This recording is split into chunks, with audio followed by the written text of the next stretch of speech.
एक बहुत गरीब किसान था। वह अपनी बेटी के साथ छोटी सी झोपड़ी में रहता था। उसके पास खेती करने के लिए इतनी कम जमीन थी कि उसकी फसल को बेचकर उसे बिल्कुल थोड़े से रुपए मिलते थे।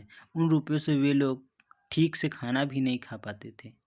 वह राजा के पास अपनी समस्या लेकर आया। राजा दयालु थे। उन्होंने किसान को अपनी ज़मीन में से कुछ ज़मीन दे दी खेती करने के लिए। उन्होंने कहा, यह ज़मीन तो हमारी ही रहेगी, लेकिन उस पर उगने वाली फसल तुम्हारी होगी। किसान ने राजा को बहुत बहुत धन्यवाद दिया। एक दिन वह खेत जुताई कर रहा था, तभी उसका हल किसी कठोर चीज़ से टकराया। उसने वहां खोदकर देखा तो उसे सोने की एक ओखली मिली। किसान ईमानदार था। उसने अपनी बेटी से कहा, हमें यह ओखली राजा के खेत से मिली है। जिसके ज़मीन है उसी की यह ओखली भी है, इसलिए हमको इसे राजा को लौटा देना चाहिए। किसान की बेटी बोली, नहीं पिताजी, आप ऐसा मत कीजिए। आपको सिर्फ ओखली मिली है। यदि राजा ने आपसे इसकी सोने की मसूल भी मांगी तो आप क्या करेंगे? आप इस ओखली को अपने पास ही रखिए। लेकिन किसान को यह बात ठीक नहीं लगी। वह बोला, जो चीज़ हमें मिली ही नहीं, वह मांगने का राजा का कोई अधिकार नहीं है। वह राजा के पास ओखली लेकर पहुंचा, लेकिन दरबार में ठीक वैसा ही हुआ जैसा कि किसान की बेटी ने सोचा था।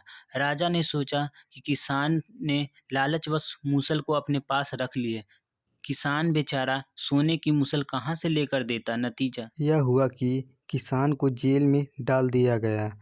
जेल में न उसे ढंग से खाना मिलता था न पानी। किसान को ऐसी गलती की सज़ा दी गई थी जो उसने की ही नहीं थी।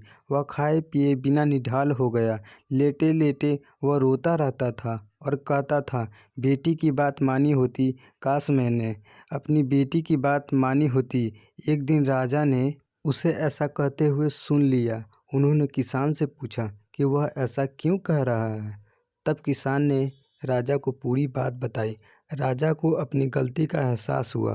किसान को तुरंत छोड़ दिया गया। किसान की बेटी को राजा ने दरबार में बुलाया। उससे बातें करने के बाद राजा को पता चल गया कि वह कितनी बुद्धिमान है। किसान की बेटी को राज्य के खजाने का मंत्री बना दिया गया। उन्हें रहने के लिए घर और सभी सुख सुविधाएं दी गई। किसान और उसकी बेटी सदा सुख से रहें।